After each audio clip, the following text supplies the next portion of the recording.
let's take a look at the issues revolving around drug abuse and what the chairman of the National Drug Law Enforcement Agency, Mr. Buba Marwa, said. He said that the rise in synthetic drug use can actually derail young people from their careers before their careers even begin. And he said this in Abuja, I think during a convocation ceremony. And according to him, he says young people account for over 60% of drug-related arrests nationwide, with exposure beginning at an early age. Some of the biggest factor, we've highlighted peer pressure as the number one factor or underlying factor for drug abuse amongst our youths, and some have said bad parenting. But let's take a holistic look at the cause or the underlying factor of drug abuse in Nigeria. Thank you very much. It's an epidemic that is that we are seeing unfolding right before our eyes, and we are not moving fast enough to nip it in the bud. I'm speaking from my position as a parent now. Okay. I've got 2 teenagers, and I'm afraid for the future because my kids cannot grow up in isolation. They will mix up with other individuals right from the streets where I live, in my community, in other local governments, and in other states of the country. If you see the tantrums being thrown by some of these drug addicts, and you look at the demography, age demography, you will weep for the future of this country. At a point, I was at a meeting where someone jokingly said the government should stop building prisons and should start building mental institutions. Yeah, because in about half a century from now, we'll literally be seeing, as people are trekking up and down, you'll be seeing mentally unbalanced people on the road. It is, like I said, it is an epidemic that is unfolding before our eyes, and we look like we are lethargic in nipping it in the bud. Now, causes, some of the causes, they are inexhaustible. We've talked about peer pressure. Yeah. Unfortunately, that does not hold water. They are not the only ones who experienced peer pressure. We also went through that same phase. Bad parenting, well, that is as old as mankind. Unfortunately, it is exacerbated by our current lived reality as a country. Because growing up, the traditional way of raising children is for the fathers to go out and make a living. Yeah. While the mothers will stay back home and build the home and mold the children. But now, both parents are out there struggling to eke out a living to fulfill their parental responsibilities to their children. So that leaves the children on their own. That is on the one hand. 2, the entertainment industry too is not helping matters. Nedu, I can tell you categorically, songs made by Nigerian artists from probably 2010 up until now, you can't find them on my playlist. One day my son was telling me I'm old school. I said, yes, I'm proud to be an old school. All the songs you are listening to today, what is the message?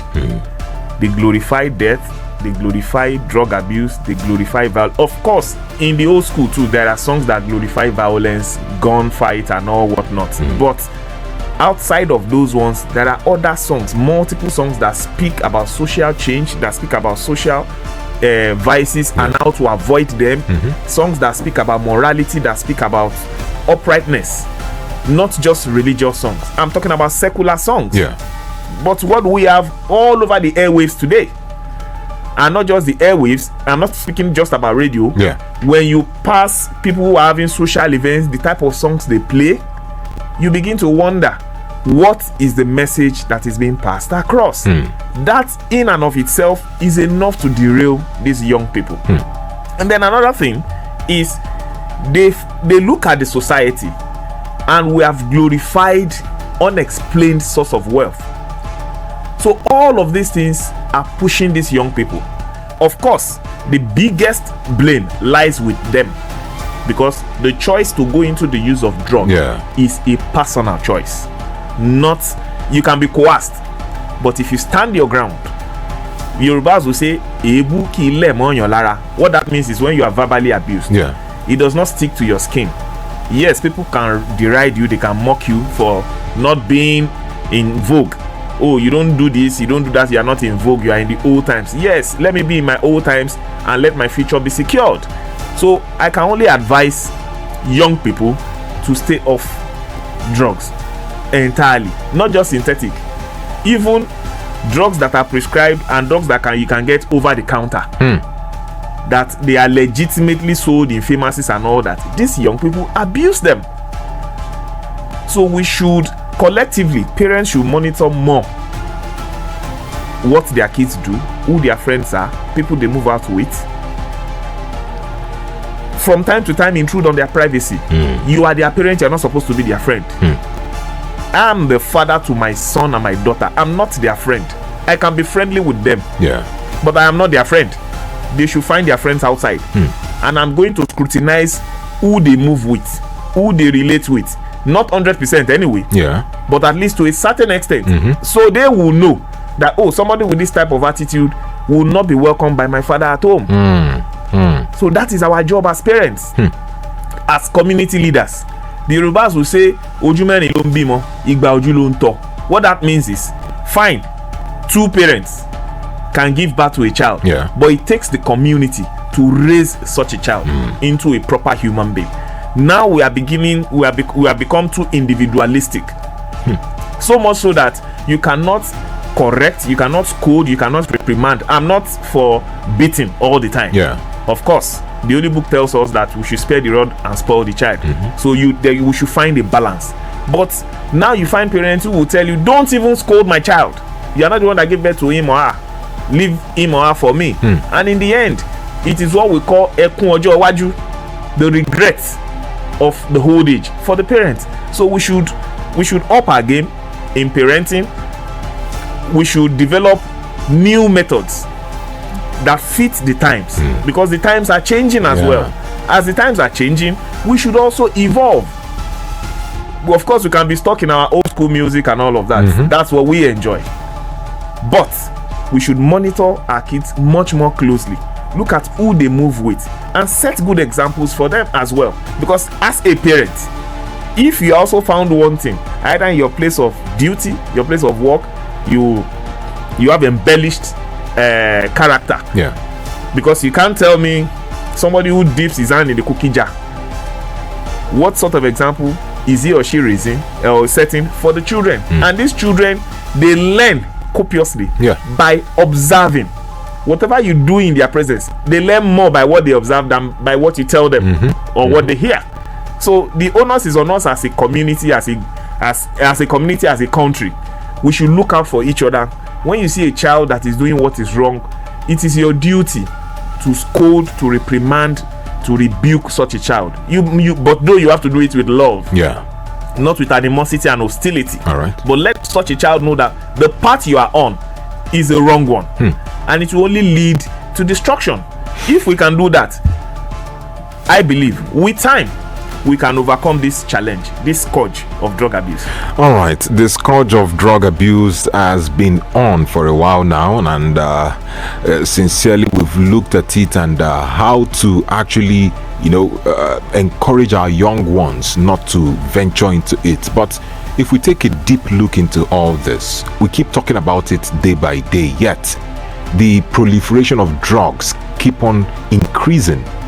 And some would also speculate that it seems as though there are some hidden hands of the elite that are in this, that are ensuring that they profit from this and also ensure that this drug circulates everywhere. Yeah, of course. There's no doubt about that. The government agency that is constitutionally guaranteed to check the proliferation of narcotics is the NDLEA. Yes. But why are the NDLEA not going after the major drug barons? Why are they going after the users and the peddlers? Because if I don't see to buy, I won't see to use. I won't see to use. So nip it from the source. It might look Herculean. Let us draw a master plan. We want to look at the Philippines, for example. Look at Indonesia, for example. Drug abuse or drug circulation carries a death penalty, and they have almost achieved 0 incidents. Once you are caught, you are going to the gallows.